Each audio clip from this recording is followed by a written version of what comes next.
ऐसे भगवान की आज हम अमृत में कथा को पाएं। अमृत तो वैसे पिया जाता है, जैसे किसी प्यासे को प्यास लगती है तो वो अमृत जल पीता है, मगर ये भगवान की ये कथाएं हैं, ये पीने के बजाय कानों से पीना है इसे। तो ऐसे भगवान की सत्यनारायण कृपा आप और आपके परिवार पर, ये बड़े ही भाग्य की बात है। इस कलयुग में भगवान की कृपा अनुकंपा आपके ऊपर करे और पतित पावन दिन बार और पक्ष योग का भी बड़ा पुण्य फल प्राप्त होता है। कुछ ऐसे दिन, कुछ ऐसे महीने, कुछ ऐसा वर्ष या कुछ ऐसा समय आ जाता है, थोड़ा करने में भी उसका अधिक पुण्य फल हमें मिलता है। जैसे कि माघ का महीना भगवान विष्णु का साक्षात महीना है। इस महीने में भगवान की उत्पत्ति हुई थी और आज माघ के महीने में जो संक्रांति का पर्व पड़ गया, जो महीना बदलता है अपनी राशि से, राशि के साथ बदलते बदलते आज संतों से संत हुए रविदास जी, संत तो तुलसीदास भी, कबीरदास भी सब हुए। तो ऐसे ही सर्वश्रेष्ठ संत श्री रविदास जी हुए, जिन्होंने कटौती में गंगा को जन्म लिया। तो ऐसे निर्मल मन के वो थे, और जो कि माँ भगवती की आप 14 किलोमीटर की चढ़ाई कर कर पैदल यात्रा करते हो, वो यात्रा तब आपकी सफल होती है जब भैरव बाबा के भी दर्शन करो। आज भैरव की जयंती भी है। तो ऐसे में माघ की शुक्ल पक्ष जब पूर्णिमा पड़ती है, सूर्य और चंद्रमा राशि पर आते हैं, तो कुंभ स्नान का भी अवसर प्राप्त होता है और समस्त देवी देवता उस स्थान पर आते हैं। ये सब योग राशि फल समय पर एकत्रित होते हैं। जैसे आपके मन में भावना हो कि घर में पंडित जी को बुलाकर श्री सत्यनारायण भगवान की कथा करें, रिश्तेदार परिवार सज्जन मित्र कुटुंब और सभी को जिसके साथ स्नेह और प्यार था, आपने सबको न्योंदा दिया, निमंत्रण दिया और सबको बुलाया, घर में बुलाकर आसन दिया और भगवान की कृपा का पात्र आप भी बने और उनको भी बनाया। तो ऐसे में भगवान आपको असीम कृपा की प्राप्ति करेंगे और आपकी जो कामना है उस कामना को भगवान पूर्ण करेंगे। तो एक समय नेमिषराय तीर्थ में शौनक आदि 88,000 ऋषियों ने श्री सूत जी से पूछा कि हे प्रभु, इस कल युग में वेद विदा रहित मनुष्यों को प्रभु भक्ति किस प्रकार मिलेगी, सतम का कैसे। इसलिए मुनि श्रेष्ठ, कोई ऐसा तप करिए जिससे थोड़े समय में पुण्य प्राप्त हो। आज सभी चाहते हैं कि थोड़े ही समय में, थोड़े ही खर्च में और थोड़े ही कार्य साधनाओं में हमें फल की प्राप्ति हो। वह कथा सुनने की हमारी इच्छा है। सर्वशास्त्र ज्ञाता श्री सूत जी बोले, ऋषि पूज्य आप सबने सब प्राणियों के हित की बात पूछी है। आज कोई अच्छा विचार, अच्छी बात कोई नहीं समझ आता, ना ही अच्छा कुछ कोई कहता है। आज किसी को समझाओ तो वो बुरा मान जाता है। तो अब मैं उस श्रेष्ठ वर्ग को आप लोगों से कहूंगा, जिस वर्ग को नारद जी ने लक्ष्मी नारायण से पूछा था और श्री लक्ष्मीपति ने मुनि श्रेष्ठ नारद से कहा, सो ध्यान लगाकर सुने। कथा वही जो ध्यान लगाकर सुने और यहाँ वहाँ की बातों को छोड़कर और यहाँ वहाँ की नजरों को छोड़कर भगवान में ही चित्त लगाएं, भगवान में ही मन लगाएं और भगवान में अपना मन को केंद्रित करें। क्योंकि ये जो समय छूट जाता है वो समय फिर दोबारा नहीं आता। तो इसलिए समय के रहते रहते ही काहे को करें। तो एक समय पैसा लेकर सो जा। योगी नारद जी दूसरों की इच्छा से निकलो में घूमते हुए मृत्यु लोक में आ पहुंचे। वहां बहुत से योनियों में जन्म हो प्राय सभी मनुष्यों को अपने कर्मों के द्वारा अनेक दुखों से पीड़ित देखकर सोचा कि जतन के करने निश्चय इनके दुखों का नाश हो जाए। ऐसा मन में सोच कर विष्णु हो गए। वहां श्वेत वर्णोच्चार हुए वालों देवों की श्री नारायण को जिनके हाथ में शंख चक्र गदा और पद्म से तथा वरमाला देखकर स्तुति करने लगे कि हे भगवान, आप अतन शक्ति से स्पन्न मन तथा वाणी भी आपको नहीं पा सकती, क्योंकि आपका मन बड़ा ही चंचल होता है। तो आपका आदि मध्य और अनंत नहीं है। निर्गुण सर्वशक्ति के कारण भक्तों के दुखों को नष्ट कर यूं समझो आप पे तो इसलिए ये भगवान की कृपा, कलयुग में भगवान के नाम के द्वारा ही कृपा, यदि जप के द्वारा, साधना के द्वारा, यज्ञ के द्वारा भगवान को पाना चाहो तो आज बड़ा ही असंभव है, क्योंकि इतना मन नहीं लगता। इसलिए फिर भगवान कहाँ मिलेंगे, भगवान नहीं मिल पाते। ये तो भगवान की इसलिए कृपा है, कलयुग का समय है, नाम जप रहे हो इसलिए भगवान आप पे कृपा कर रहे हैं। यदि उस समय का समय होता तो भगवान अब तक तो क्रोधित हो जाते, श्राप दे देते। जब ऐसा समय था, सतयुग द्वापर युग था, जब ऋषि मुनियों की बात नहीं मानते तो श्राप दे देते थे। भगवान की ध्यान जितने करते तो भगवान क्रोधित हो जाते, ब्राह्मणों का उल्लंघन करते तो ब्राह्मण श्राप दे देते। अब तो ना भगवान कुछ कहते, ना ब्राह्मण कुछ कहते, ना ऋषि मुनि कुछ कहते, समय ही ऐसा है। अब तो कहता है जजमान जैसा कहे पंडित भी वैसा कर देता, चलो ठीक है, अभी तुम्हारी इच्छा तुम्हारी मर्जी। तो अब ऐसा समय, मगर नहीं, आज भी वही है कि मानो तो गंगा जल, नहीं तो बहता पानी। आज उन ऋषि मुनियों के आशीर्वाद में शक्ति है, आज भी ब्राह्मणों के आशीर्वाद में उतनी ताकत है, जो कह देते हैं वही होता है। आज भी उतने ही भगवान अटल है, जो कहते हैं, जो कर देते हैं वही होता है। ऐसा नहीं कि समय बदलता है, समय तो हमने बदला, भगवान ने कुछ भी नहीं बदला।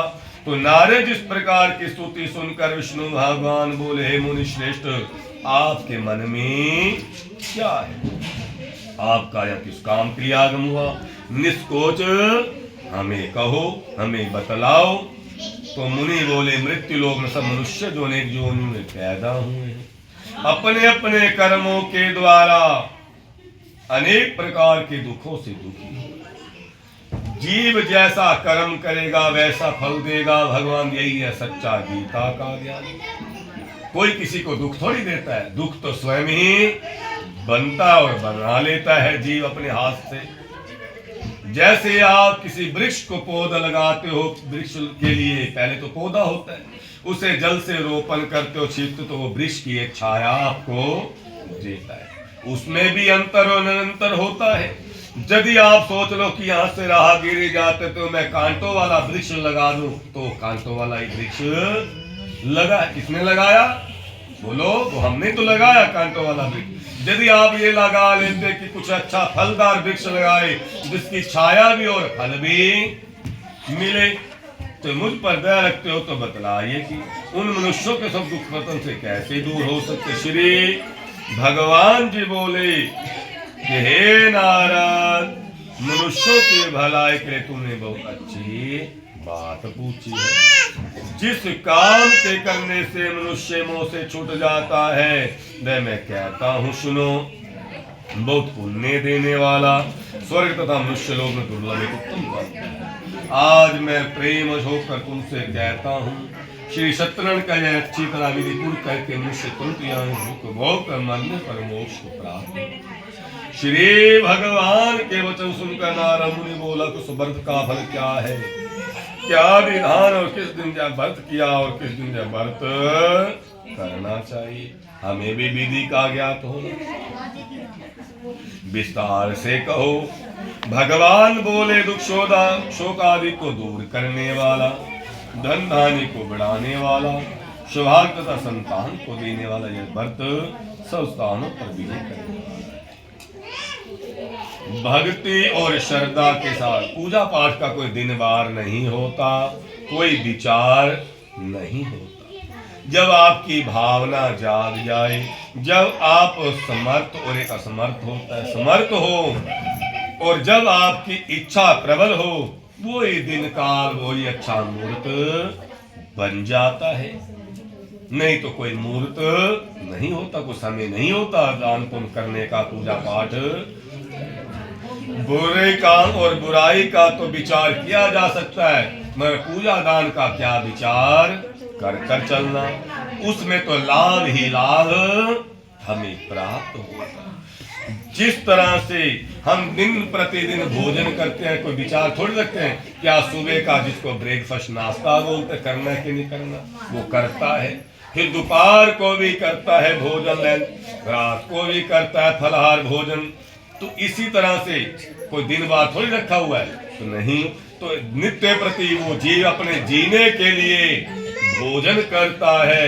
ऐसे ही भगवान की प्राप्ति के लिए भगवान का भजन करना। जैसे आप कोई भोजन करते हो, दूध फलाहार लेते हो, वो आपके शरीर को ताकत प्राप्त करता है, करता कि नहीं करता। ऐसे ही भगवान की पूजा बंदगी, भगवान का भजन, वो आपकी आत्मा को बल प्राप्त करता है। तो सत्यनारायण के शाम ब्राह्मण बंधु के साथ धर्म प्राण होकर पूजा करें।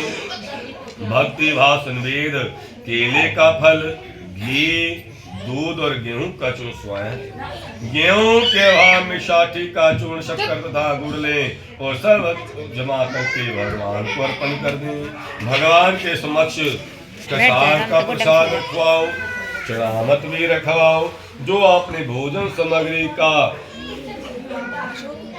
भंडार देना है उसका भी भोग लगे भगवान को, तथा बंधु से ब्राह्मण को, तब स्वयं भोजन करें।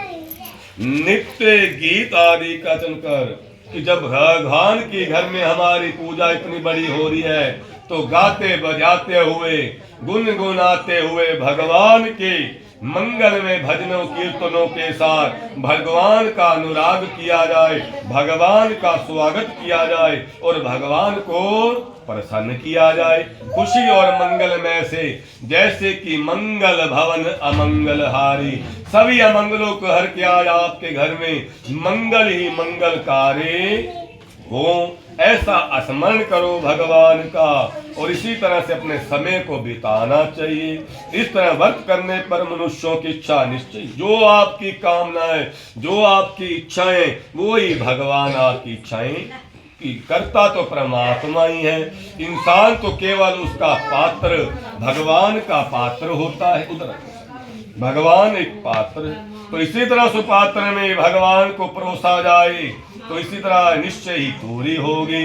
विशेषकर कलिकाल भूमि पर एक छोटा सा उपाय है, छोटी सी विधि जिससे भगवान प्रसन्न हो जाते हैं। तो बोलिए लक्ष्मी नारायण भगवान की। बाहर से तो जय नहीं आती। तो इसी तरह से सूत जी बोले ऋषियों, जिसने पहले समय इस व्रत को किया उसका इतिहास कहता हूँ, सुनो। सुंदर काशीपुरी नगरी में कति निर्धन ब्राह्मण रहता था। वह भूख और प्यास से बेचैन हुए नित्य ही पृथ्वी पर घूमता। ब्राह्मणों से प्रेम करने वाले भगवान ने ब्राह्मण को दुखी देखकर बूढ़े ब्राह्मण का रुधिर उसके पास आदर से पूछा। भगवान तो सभी से प्रेम करते हैं, कोई ब्राह्मण से विशेष थोड़ी करते हैं, सभी से वो प्रेम करते। मगर भगवान को भी अपनी चिंता सताने लगी। जैसे जिसका जो कार्य होता है, व्यापारी व्यापार के साथ चिंता लगाता है, अनुग्रही अनुग्रह के साथ चिंता लगाता है, कामना वासना कामना से चिंता लगाता है, धन वाला धन से चिंता लगाता है और प्रेम वाला प्रेम से चिंता लगाता है और भगवान का प्यारा भगवान से ही चिंता लगाता है। कि देवाधीनम च मंत्रम मंत्राधीनम च ब्राह्मणः, कि देवता किसके अधीन है, वो ब्राह्मणों के, ब्राह्मण किसके अधीन है, वो मंत्रों की। इसी तरह से भगवान का यदि ये मंत्र की गाड़ी छूट गई तो मेरी यात्रा नहीं हो पाएगी। तो इसलिए विप्र ने नित्य दुखी पृथ्वी पर घूमता है कि हे श्रेष्ठ ब्राह्मण, जैसा मुझसे को मैं सुनना चाहता हूँ। ब्राह्मण बोला कि मैं बहुत निंदन ब्राह्मण हूँ, भिक्षा के लिए पृथ्वी पर फिरता हूँ। कि हे भगवान, यदि आप इसका उपाय जानते हो तो कृपया करके कहो। वृद्ध ब्राह्मण बोला कि श्री शत्रुघ्न भगवान मनोवांछित फल देने वाले हैं, इसलिए हे ब्राह्मण तुम उनका पूजन कर, जिसके करने से मनुष्य सब दुखों से मुक्त हो जाता है। ब्राह्मण को व्रत का सारा विधान बतलाकर बूढ़े ब्राह्मण का उदाहरण करने वाले श्री शत्रुघ्न भगवान अंतर ध्यान हो गए। जिस व्रत को वृद्ध ब्राह्मण ने बतलाया है मैं उसको करूंगा। यह निश्चय करने पर उसे रात में नींद भी नहीं आई। वह सवेरे उठ श्री सत्यनारायण भगवान के व्रत की निश्चय कर भिक्षा के लिए चला। उस दिन उसको भिक्षा में वह धन मिला, जिससे बंधु बांधव के उसने श्री सत्यनारायण भगवान का व्रत किया। इसके करने से ब्राह्मण सब दुखों से छुटकर अनेक प्रकार की उस समय से वह ब्राह्मण हर मास व्रत करने लगा। इस तरह श्री सत्यनारायण भगवान के व्रत को जो करेगा वह सब पापों से छुटकर मोक्ष को प्राप्त होगा। आगे जो पृथ्वी पर सत्यनारायण का व्रत करेगा मनुष्य वह सब दुखों से छूटेगा। इस तरह नारद जी से नारायण का कहा हुआ यह व्रत मैंने तुमसे कहा, हे विप्र और क्या कहूं। ऋषि बोले, मुनि संसार में इस ब्राह्मण से सुनकर किस किसने इस व्रत को किया और हम सब सुनना चाहते हैं। इसके लिए हमारे मन में श्रद्धा की श्रद्धा ज्ञान श्रद्धा और विश्वास से कार्य जीव का सफल होता है। यदि आपकी अश्रद्धा अटूट है, विश्वास अटल है तो कार्य भी सत्य होगा। तो सूर्य बोले, ब्राह्मण मुनियों, जिसने इस व्रत को किया वह सब सुनो। एक सम्यक ब्राह्मण धन और ऐश्वर्य के अनुसार बंधु के व्रत करने को तैयार हुआ। उसी सम्यक लकड़ी बेचने वाला बूढ़ा आदमी आया और बाहर लकड़ियों को रख कर ब्राह्मण के मकान में गया। प्यास से दुखी लकड़हारा उनको व्रत करते हुए ब्राह्मण को नमस्कार कर कहने लगा, क्या भैया क्या कर रहे हैं और इसके करने से क्या फल मिल सकता, कृपा करेंगे। ब्राह्मण ने कहा, सब मनोकामना को पूरा करने वाला यह श्री सत्यनारायण भगवान का व्रत है। इसकी कृपा से मेरे यहाँ धन धान आदि की वृद्धि हुई। ब्राह्मण से इस व्रत के बारे में सारी जानकारी प्राप्त कर लकड़हारा बहुत प्रसन्न हुआ। चुनावत ले और प्रसाद खाने के बाद अपने घर को गया। लकड़हारा ने मन में इस प्रकार का संकल्प किया कि आज ग्राम में लकड़ी बेचने से जो भगवान की राह पर खर्च करता है, जो भगवान की राह पर चलता है तो भगवान भी उसे बढ़ाते हैं। जिस तरह से कहता तू आए 2 पग तो मैं आऊं 7। यदि आपने कोई 10-20 खर्च किए तो आपको हजारों लाखों रुपए देकर भगवान आपकी पूर्ति कर देता है। जिस तरह से खेत खलियान में 2 मुट्ठी घेरी जाती है तो हजारों करोड़ों मुट्ठियों के बराबर का धन धान अनाज आपको भगवान प्राप्त करता है। तो इसी तरह से भगवान तो अनंत गुना देने वाले हैं। केवल भगवान के प्रति मन और श्रद्धा से किया जाता है कार्य। तो इसी तरह से श्री सत्यनारायण देव का उत्तम व्रत करूंगा ये मन में विचार। जब भी आपका विचार अच्छा है, जब भी आपका मन और सोच अच्छी है तो भगवान के भी कार्य अच्छे ही अच्छे होने लगे। जिस तरह से किसी ने कहा कि सोच बदल देने से सितारे बदल जाते हैं, नजर बदल देने से नजारे बदल, उसी तरह से गर्दिश के गिजार के तारे भी वो उबल हो जाते हैं। और बूढ़ा ब्राह्मण लकड़ी अपने सिर पर रखकर जिस नगर में धनवान भगवान ने भी कैसी सुंदर नगरी तैयार कर दी, वैसे सुंदर नगर में गया। उस रोज वहां उस लकड़ियों का दाम पहले दिनों से चुका, वो चंदन की भांति सबको दिखाई देने लग गई और उसकी कीमत और मूल्य अधिक हो गया। तब बूढ़ा लकड़हारा दान लेती प्रसन्न होकर पक्के खेले की फल्ली शक्कर घी दूध दही और गेहूं का चुनत्या वो ही सरल स्वभाव से भगवान के ऊपर खर्च है। कोई ज्यादा कीमत नहीं, ज्यादा मोल भाव नहीं। जो घर में उपलक्ष होता है उसी के द्वारा भगवान स्वीकार कर लेते हैं। तो इसी तरह से नाना प्रकार की सामग्री के द्वारा अनेकों प्रकार की पूजा भी होती है। 5 प्रचार से होती है, 10 प्रचार से, 16 प्रचार से पूजा। ऐसे ही छोटी बड़ी पूजा अनेक प्रकार की होती है, तो भगवान सबकी पूजा को स्वीकार करते हैं। पूजा व्रत किया, उस व्रत के प्रभाव से बूढ़ा लकड़हारा धन पुत्र आदि से युक्त और संसार के समस्त सुख भोग कर अंत में बैकुंठ धाम को गए।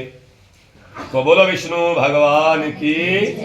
सूत जी बोले, हे श्रेष्ठ मुनियों, अब आगे की कथा ऐसा।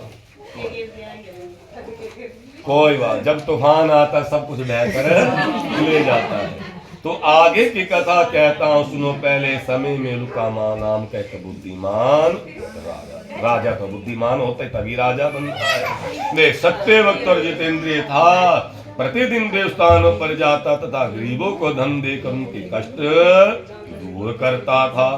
उसकी पत्नी की उनके समान मुख वाली और सती साध्वी भद्रशिला नदी के तट उन दोनों ने श्री सत्यनारायण देव का व्रत किया। उस समय से वहां एक साधु वैश्य आया, उसके पास व्यापार के लिए बहुत सा धन था।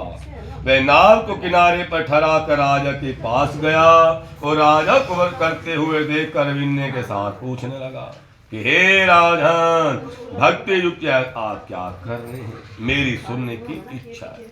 अच्छा, जिसकी इच्छा होती है वो ही सुन पाता है, और बिना इच्छा के तो समय बिताकर चला जाता है। जैसे रात का चौकीदार होता है, उसकी तो मजबूरी होती है, सारी रात पहरा देना है, जागना है, जागते रहो, और जगाता भी सबको कहता है जागते रहो। इसी तरह से हम प्रस्तुतता करके कथा आपको सुनाने आए हैं, मगर इसमें से कोई होगा जो वही कथा को सुनकर अपने घर जाएगा। तो ये सब आप मुझसे बतलाइए। राजा बोला, हे साधु, अपने बंधुक पुत्र आदि प्राप्ति के लिए महाशक्ति, भगवान तो शक्तिमान है, तो श्री सत्यनारायण भगवान का व्रत पूजा किया जा रहा है। राजा के वचन सुनकर साधु आदर से बोला, हे राजन, मुझे इसका सब विधान बतलाइए, मैं भी आपके कथनों सरस्वत को करूंगा। मेरे भी कोई संतान नहीं और इससे निश्चय होगी। जो भगवान पर निश्चय रखता है उसी के कार्य होते हैं। तो राजा ने सब विधान सुनकर आनंद के साथ घर गया। साधु ने अपनी स्त्री से संतान देने वाले उस व्रत का समाचार कहा कि जब मेरे संतान होगी तब मैं इस व्रत को करूंगा।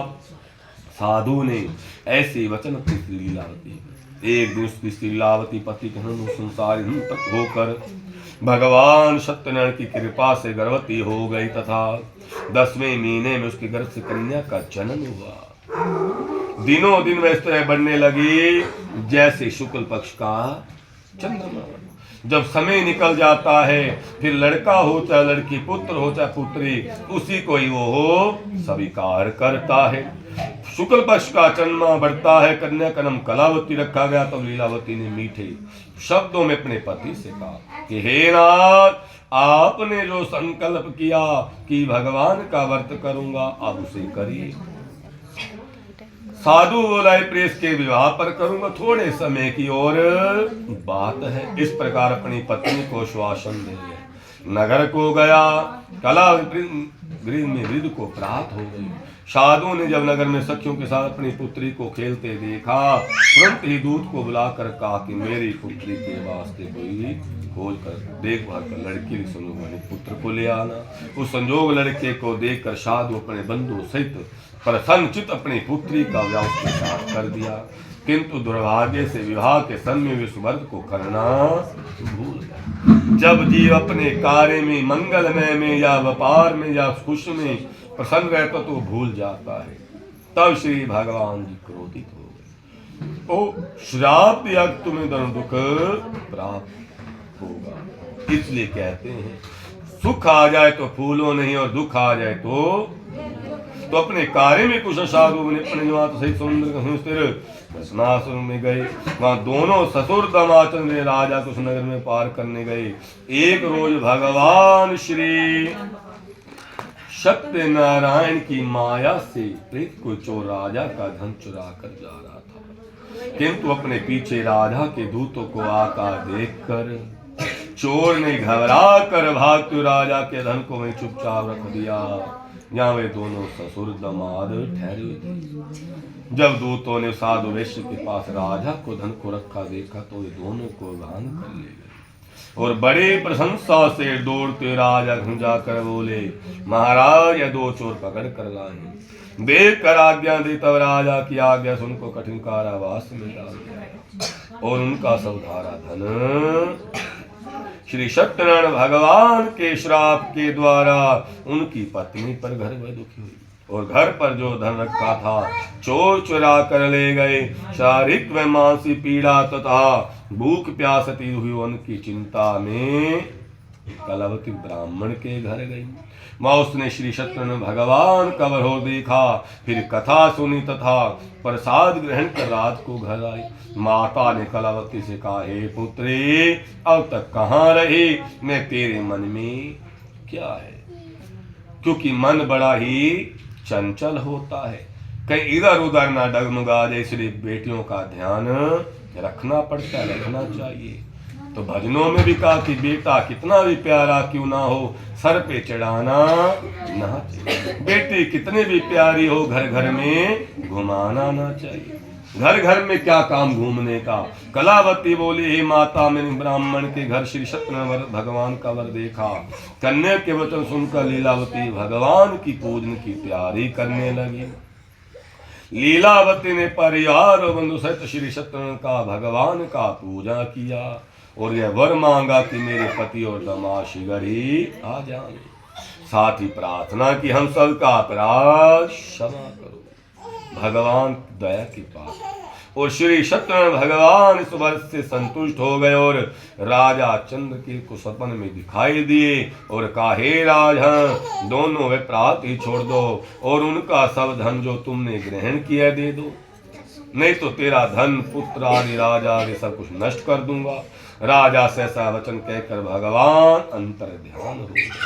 प्रात काल राजा ने चंद्र केतु ने अपना सपन सुनाया, फिर दोनों ही पुत्र को से मुख कर सभा में बुलाया। तो दोनों ने आते ही राजा को नमस्कार किया। राजा मीठे वचनों से बोला, महानुभाव, अब भावी ऐसा तुम्हें कोई दुख नहीं, कोई डर नहीं, कोई भय नहीं, कोई चिंता नहीं, अब तुम्हें कोई भय। ऐसा कहकर राजा ने उनको नए नए वस्त्र आभूषण पहनाए, उनका सुस्वागत किया, जल पान भोजन आदि दिया, उनका जो कुछ लिया वो सब कुछ दे दिया, उनको विदा करने की तैयारी की और जितना कुछ लिया उससे दुगना देकर आदर से विदा किया। वैश्य अपने घर को चल दी। बोले विष्णु भगवान। तो जी बोले, विश्व ने मंगलाचर की यात्रा प्रारंभ की और नगर की ओर चल दिए। उनके थोड़े ढूंढने पर सत्यनारायण से पूछा, हे साधु, तेरे नाम में क्या है? अभिमानी मन हंसता हुआ बोला, हे दंडी, आप क्यों पूछते? वो उस समय की बात नहीं, सत्य बराबर कोई तप नहीं होता। और आज का जो समय है, यदि आप सत्य बोलोगे तो आपका धन भी कोई चुरा कर ले जाएगा, कोई छीन कर ले जाएगा। समय ही ऐसा। फिर भी हम कुछ लोग इसी अज्ञानता में भूल भी कर देते हैं। जैसे आज का समय है वैसे ही हमें सावधान होकर चलना पड़ता है। क्या धन लेने की इच्छा है? मेरे नाम में तो बेल तथा पत्ते आदि भरे हैं। वेश्य का कठोर वचन सुनकर भगवान ने कहा, तुम्हारा वचन सत्य।